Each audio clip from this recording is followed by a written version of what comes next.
যৌবনের প্রাকলগ্ন থেকেই নরেনের মনে প্রশ্ন জেগে উঠেছিল, ঈশ্বর কি জিনিস, ঈশ্বর কেমন দেখতে।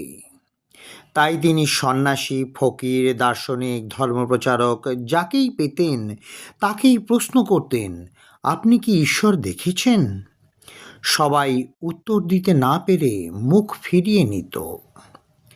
সিমলাপল্লীর এক উৎসবে নরেন খুব ভালো গান গেয়েছিল। সেই গান শুনে শ্রী শ্রী ঠাকুর রামকৃষ্ণের ভাব সমাধি হয়েছিল।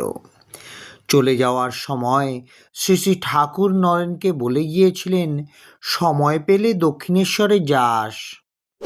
একদিন অকস্মাৎ শ্রী শ্রী ঠাকুর রামকৃষ্ণদেবের কথা মনে পড়ে গেল নরেনের। দক্ষিণেশ্বরে দৌড়ে গেলেন তিনি। প্রশ্ন করলেন, আপনি ঈশ্বরকে দেখেছেন? শ্রী শ্রী ঠাকুর রামকৃষ্ণ সাধাসিধে মানুষ, মুখে তাঁর সব সময় সরল হাসির রেখা লেগেই আছে। বললেন, হ্যাঁ রে, দেখেছি।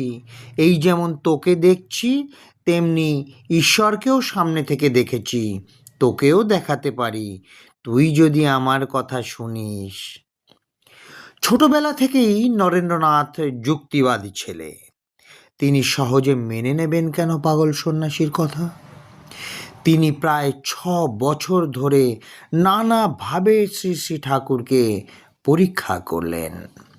শেষ পর্যন্ত একদিন তার দেহ, মন, প্রাণ সকলই সমর্পণ করলেন শ্রী শ্রী ঠাকুরের যুগল চরণে।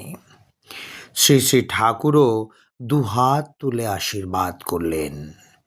ভারতের ইতিহাসে এ যেন এক মহামিলন।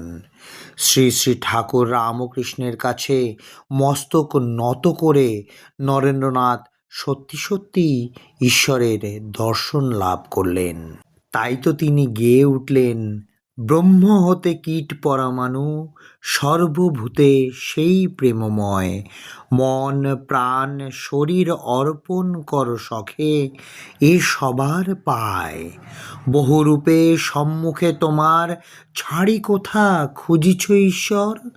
জীবে প্রেম করে যেই জন, সেই জন সেবিছে ঈশ্বর। জয় স্বামীজি, আমার ভক্তিপূর্ণ প্রণাম নিও। জয় মহারাজ।